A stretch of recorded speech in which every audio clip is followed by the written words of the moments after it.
Good morning. I am Alessandra Denise DC Junicio, and for today's demonstration, I will be doing physical assessment in which the goal is to obtain general information of the patient and the health status of the patient, and then pitting edema to determine the severity of it, and then lastly, Leopold's maneuver to identify the position, the engagement of the presenting part. The first thing to do in doing the assessment is to prepare the equipments needed to conserve energy and time while doing the procedure. The materials or equipment that will be needed is a flashlight, alcohol,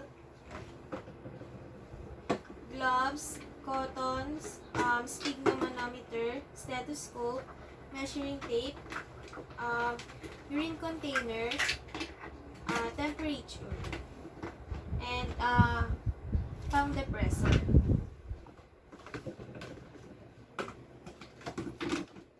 Next thing to do is to greet the woman. Greeting the woman before doing the assessment will establish rapport between the healthcare provider and the client. So, good morning po, ma'am. I am Alessandra Denise DC Junicio, and I am your nurse for today that I will assist you on your visit. So, ano po pangalan niyo? Iyan ng Margaret Leon siya. Okay po. Ilan po birthday niyo? April 13, Ilan taon na po kayo? 25. Thank you po. The woman, instruct her to empty the bladder and get the midstream of her urine. This procedure is needed to determine if there is a protein, sugar, and ketones in the urine. So, mother, pwede po ba kayo umihi? Pero po yung kukuhanin po yung ihi, kuhanin niyo po iihi muna kayo. Then, parang kaya niyo po bang pigilan? Tapos, ihi po kayo yung kukuhanin po yung midstream ng urine niyo. Kasi po, kailangan po yung midstream na urine kasi it is more sterile than the first, yung unang patak ng ihi kesa dun sa at saka dun sa huli. Yung gitna po kasi na pag-ihi nyo, yun yung mas sterile and mas accurate po yung makikita ang lab result. Okay lang po ba? Sige po, thank you. Dito nyo po ilalagay.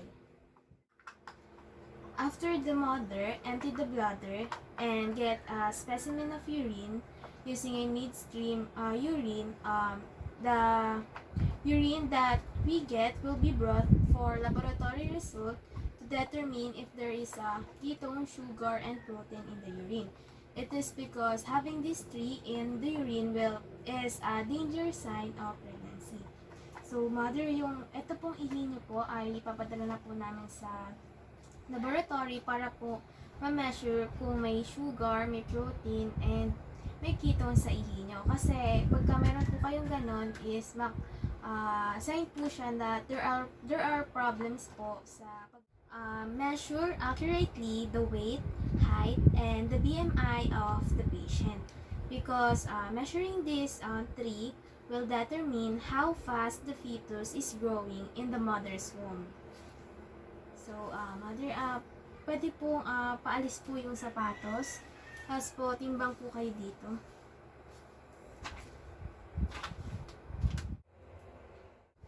So, ang weight niyo po is 60 po, 60 kilogram. So, measure ko naman po yung height niyo.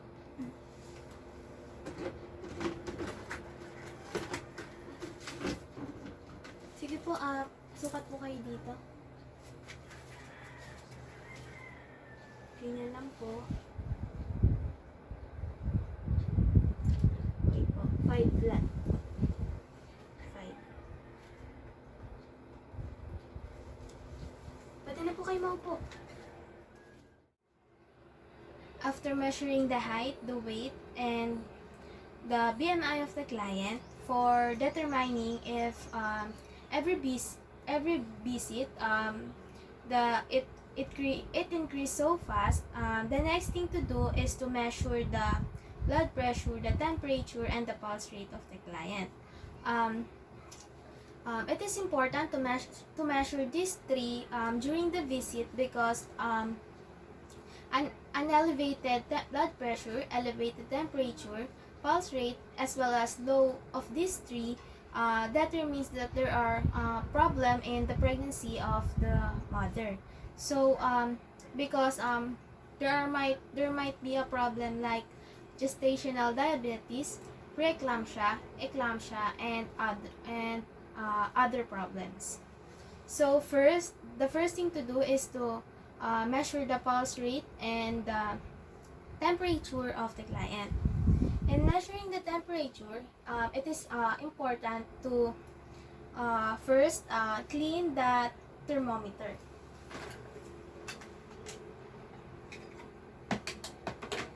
Cleaning the thermometer before doing the assessment will help to prevent transferring of microorganisms from the client to the healthcare provider or the other person who will use the thermometer.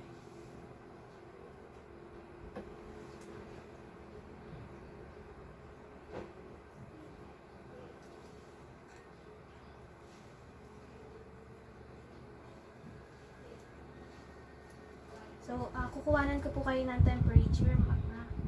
Tapos, while I am doing that, getting the temperature, I will also do getting the pulse rate of the mother. Tapos, kukuhanin, habang pong nagme-measure po ako, kukuhanin ko po yung pulse rate. Pakitaas na lang po yung pagkilay.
Then, after that, document what you have get. So, ang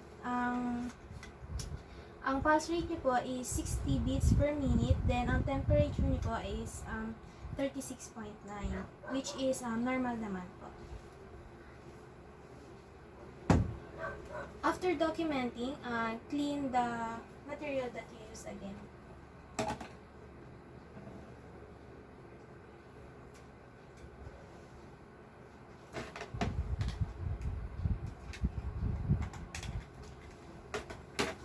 And then for obtaining the blood pressure, the first thing to do is to clean the stethoscope that you will use. First is to clean the diaphragm and this part of the stethoscope.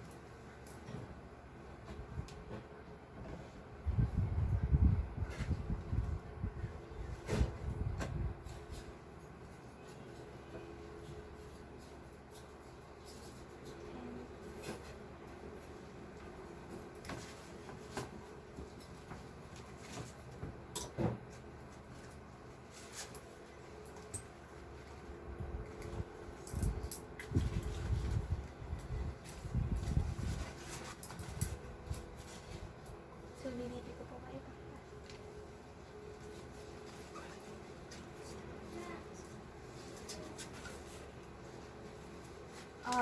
Before getting the blood pressure, make sure that the client is at rest because it will affect the accurateness of the blood pressure of the client. So, bago ko po kayo i-BP, nagpahinga naman po kayo. Para po, importante po kasi yon para makuha po natin yung tamang result ng blood pressure po. Hindi rin naman po kayo uminom ng kape or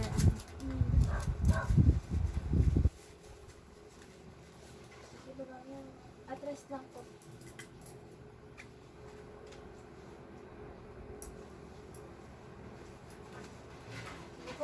po dito sa lamesa.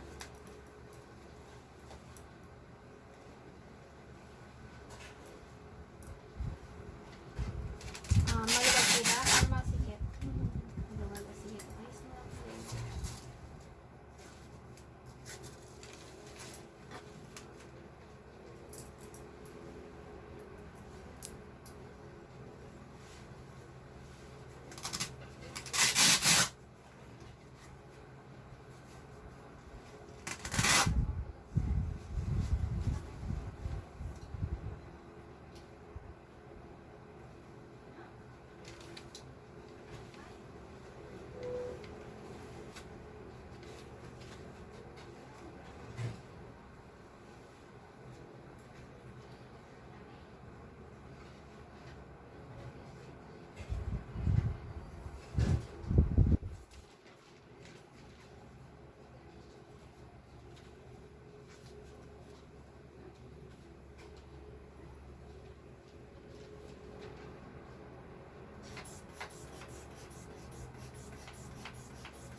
So, ibibigay. Then,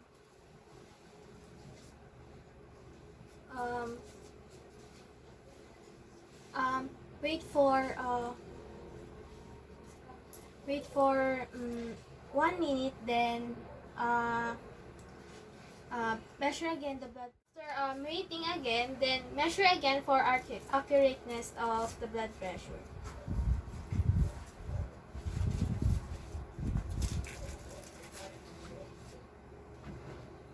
So, patong nyo lang po dito.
So, then, document. So, mother, yung ang bilin niyo po is 120/80, which is, normal naman din po.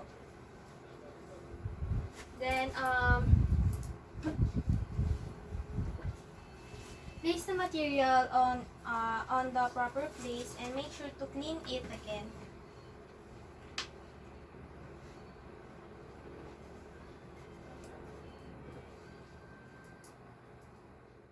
Place the woman on the examination couch. So in this case, the mother is sitting on the couch wherein I will do the assessment. So it is important to do this procedure so that the mother is comfortable, and in her case she is pregnant, and she needs to sit and needs more comfort while doing. After getting the vital signs, the height, the weight of the client, explain the procedure to the client to establish a report and connection while doing the procedure. So, ang mother ngayon ay kayo po ay i-assess ko mula head to toe. Tapos, gagawin ko po kayo ng mayroong inspection, palpation, mga ganun po. Tapos po, titingnan ko lang po para po malaman kung may problem po or you have risk po sa pregnancy niyo po, kung may risk po. Okay na po. Then, after explaining that to the client, close the curtains around the room or close the door of the client. Closing the curtains and the door will provide privacy while doing. Then, perform hand hygiene and put on gloves while doing the assessment on the head.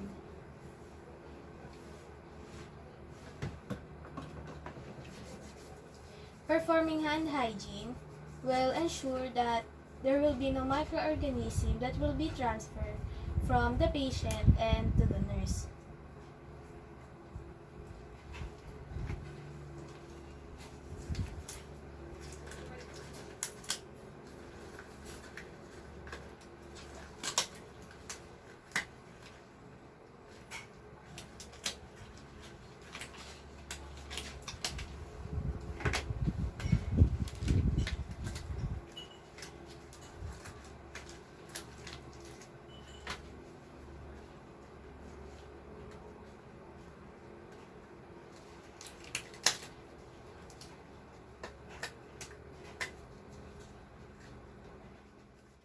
Hand hygiene and putting gloves before doing the assessment, the next thing to do is to stand at the right side of the client if you are right-handed, and if you are left-handed, stand on the left side, because this will provide to the nurse that comfortability while doing the assessment.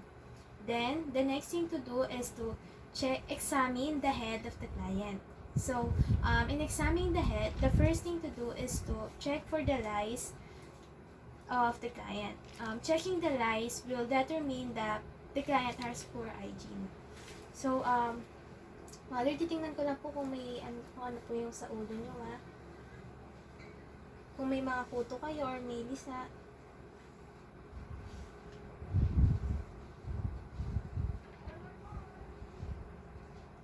Ay, very good naman po at walang mga kuto. Kasi po, it means po na maganda po yung hygiene niya sa katawan. And then, after that, check for the color of the face, if it is yellowish or bluish. Because pallor will determine that the client has low oxygen in the blood. And yellowish, this color of the face of the client will determine that the client has a jaundice. Titingnan ko lang po, Okay naman po. Examining the head, check for the edema of the client, and because it will determine that there is excessive fluid on the client. And then check for the conjunctiva, or if there is a yellowish coloration of the eye, and conjunctiva if there are redness, because it determines that the client has blood perfusion. Then check for the facial expression to determine if the client is comfortable while doing the assessment. And then check also the pigmentation of the cheek and the face. Then after that, check for the mouth and gums of the client. Using a tongue depressor, check it if there is a problem, because some problem that might found is inflammation of the gums and poor hygiene. So, apo.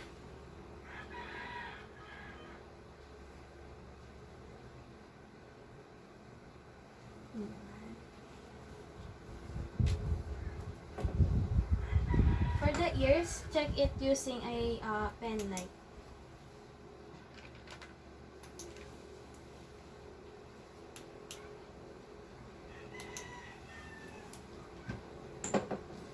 To evaluate the assessment, the examination of the client has a no conjunctiva or redness of the eyes, no yellowish of the eyes.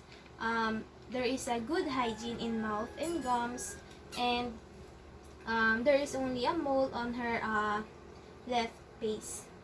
And as well as the client has no edema. After examining the head of the client, you can remove your gloves and perform again hand hygiene. You can in the examining of head, we used gloves because there might be a secretion like saliva that can contaminate your hand. So if your hand is contaminated, you can wash with soap and water. So first remove the gloves. Then perform hand hygiene.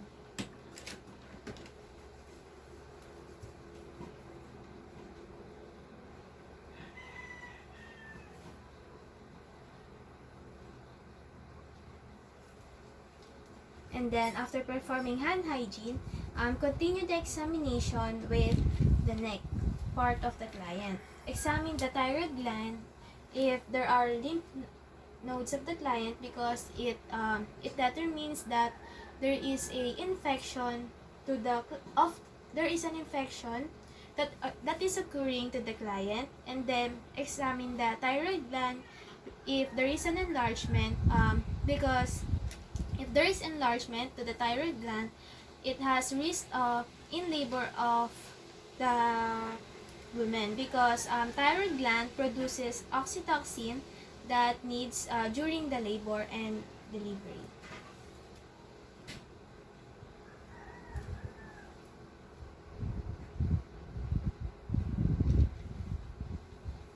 So, based on my assessment to the client, there is no enlargement and there are no lymph nodes that can be found, which to evaluate the client has a normal thyroid gland. Then, after examining the head, the neck, next is to examine the heart and the lungs of the client. Examining the heart and lungs will determine if there is a heart problem or enlargement of the heart because there is a risk if the client has it. And then examine if there are murmur sound or other sound in the lungs and heart of the client. First is to clean again the stethoscope before doing the assessment.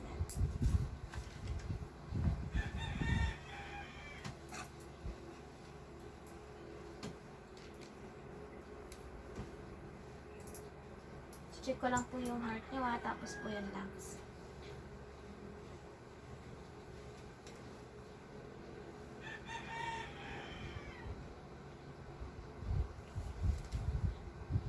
Sayo po kayo na mabuti nga po lang po malalim. Inhale po. Exhale.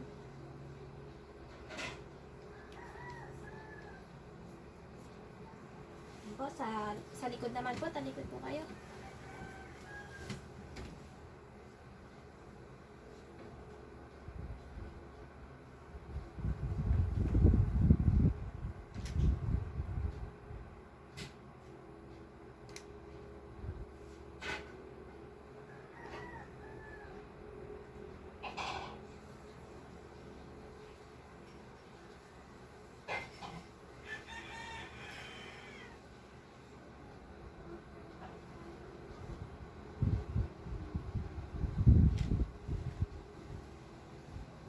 Naman po siya.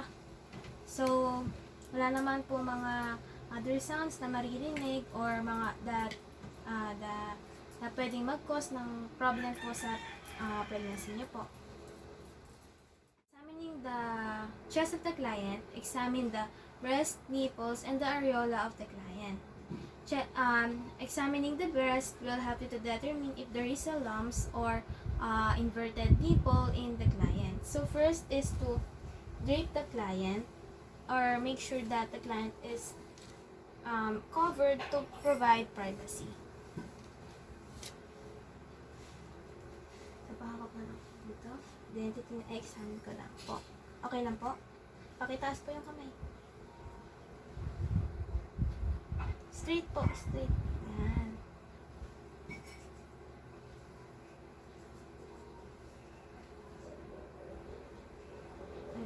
Check ko lang po yung nipples niyo kung okay lang po ba.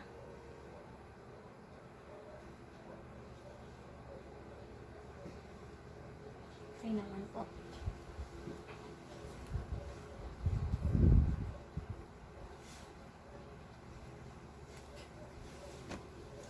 So, based on the assessment, the client has no lumps and the nipples is in normal uh, for her.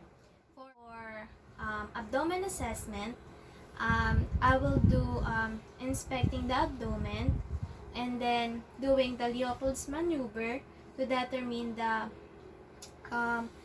position, the engagement of the presenting part, and then I will do measuring the abdomen of the client. So, the first thing to do in examining the abdomen is to prepare the equipment that will be needed for to conserve energy and time. So I will be using tape measures, and then the next thing to do is to explain the procedure to the mother and what you are going to do. This procedure will help to establish rapport and connection while doing the assessment.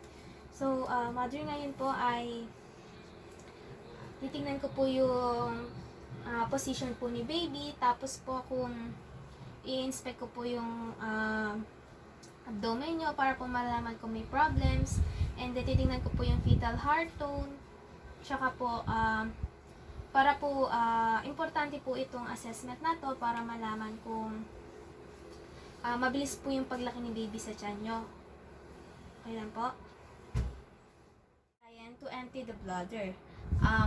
Instructing the client about this procedure is because urine into bladder can interfere the assessment. Then position the client. Position the client with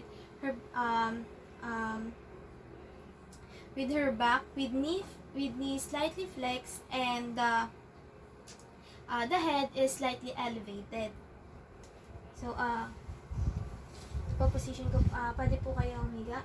Taas po yung, elevated po yung ulo. Pwede po taas yung ulo. Ganyan po. Then, kahit po konting flex po yung knee. Yan. Then, drape the client if possible. After that, stand on the right side of the client if you are right-handed, and then stand on the left side of the client if you are left-handed. This procedure is important for the nurse comfort while doing the procedure. The maneuver that will be do is a fundal grip. So first is to ascertain the fundus and determine its level. Then put your fingers on the fundal area and determine what part of is indicated. So in the fundal area, we can palpate that it is the feet and the lower extremities of the umbilical grip. The second maneuver, put your left hand on the left of the uterus, and then the opposite of that is on the other hand. And then palpate what part you can palpate on this.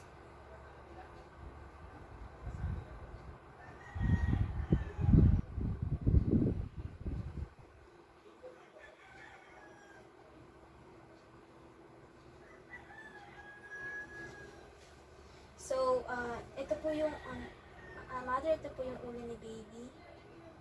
Tapos ito po yung paa niya po.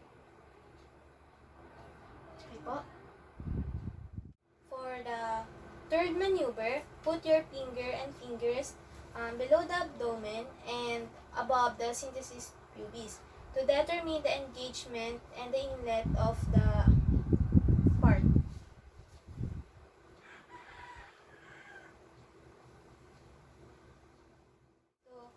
Facing the mother's feet, using the tip of the first three fingers of each hand, making deep pressure in the direction of the axis of the pelvic inlet to ascertain the presenting part of the engaged head. This is to identify the fetal descent and engagement into the pelvic inlet. So using these two hands, and then place your hands on each side of the uterus with your fingers pointed toward the pelvic inlet or inward in the direction of the birth canal. And then slide your hands downward on each side of the uterus. Allow fingers to carry it down and forward. This fourth maneuver is to determine if the fetus in a breech position.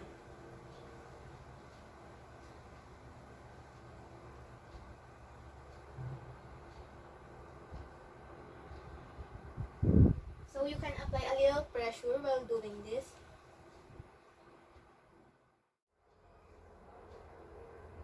So slide it to determine if the fetus is in a breech position. Then, after doing the Leopold's maneuver, identify the position of the fetus. So the fetus of the mother is in a left occipital anterior area.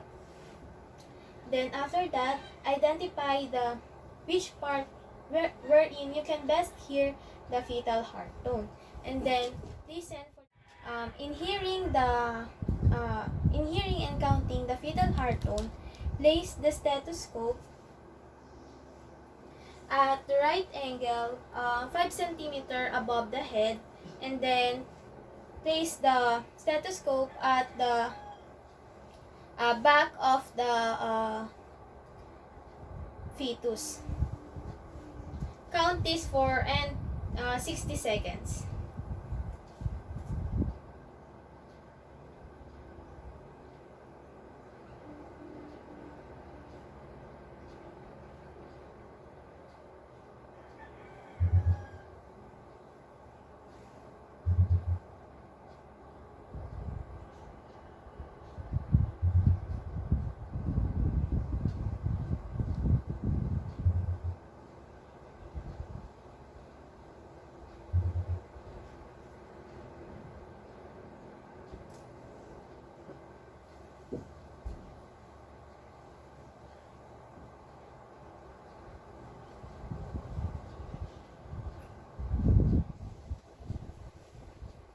Place the stethoscope to the bark part of the fetus.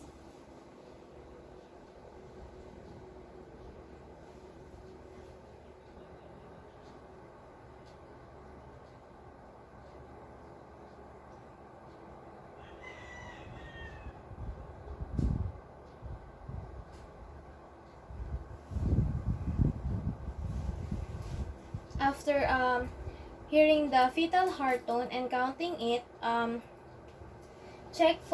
inspect the client's abdomen for Leonagra and other marks, and then measure the abdomen of the client in centimeter.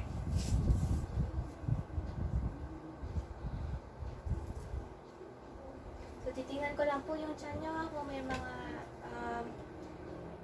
marks po.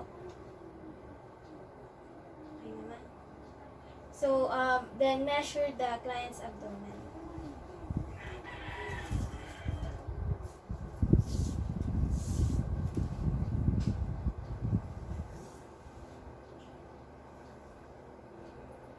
This will ensure that, this will know that if the abdomen of the client is growing fastly.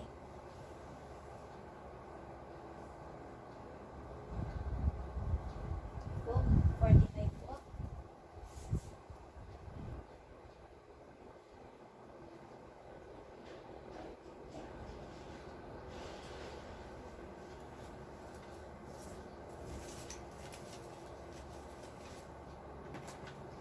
And then after that, document what all client.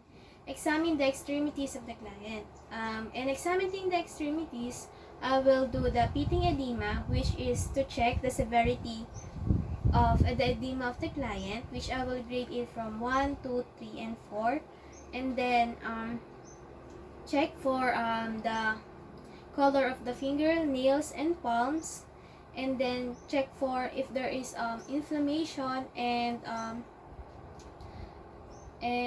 if there is. For examining the extremities of the client, the first thing to do is to ask the relatives of the client if there is a changes on her face and their extremities if it enlarged.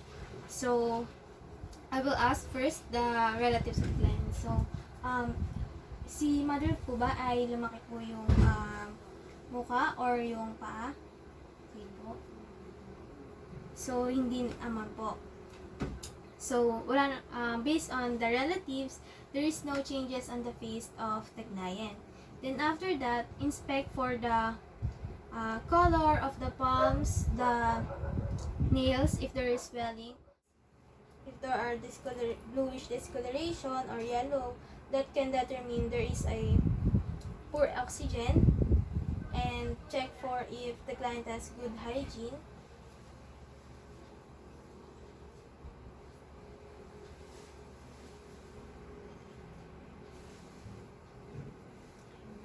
Wala naman. So, the client's nails and palms color are normal. See your thumb and fingers push the lower extremities and wait it for and count for 2 to 3 seconds. Which if the scale of the edema is 1, it means that the client has minimal edema of lower extremities. 2 plus, which is edema of lower extremities. And then 3, if edema of the lower extremity, face, and hands. And then grade 4, the edema, if general massive edema.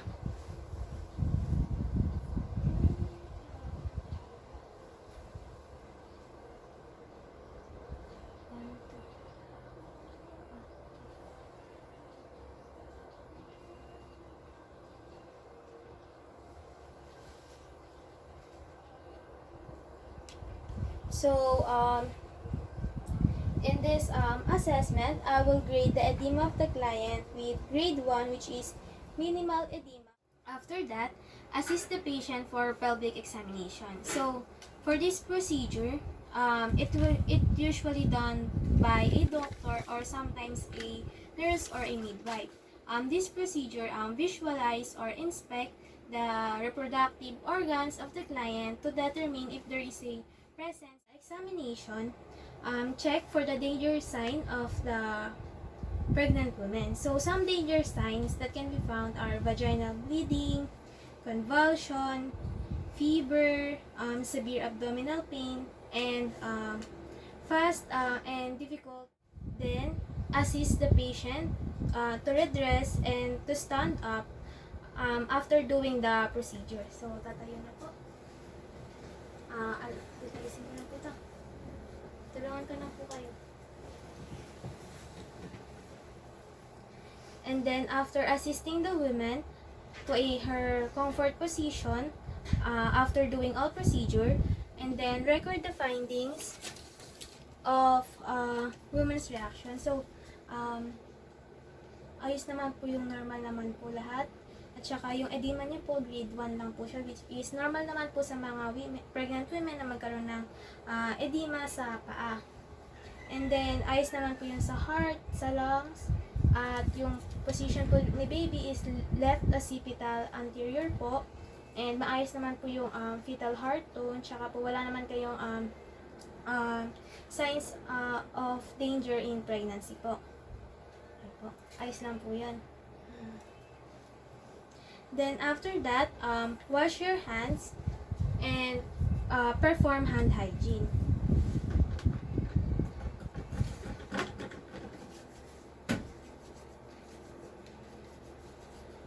If you wear PPEs or other gloves or other clothes to protect yourself, you can remove it and perform hand hygiene. Then after that, give instructions to the patient. If the date of the next visit and some instruction that are important. So, Mrs. pagpatuloy niyo lang po yung pagiging healthy, tsaka po yung pagkain ng tama at pagpapahinga. So, babalik po kayo dito sa, sabi po niya, kalagay po dito is, babalik po kayo sa next month po, mga June 1, June 1 po. Okay po. And then, after giving instructions to the client, refer the client if there is abnormal case only. And that's all, and thank you.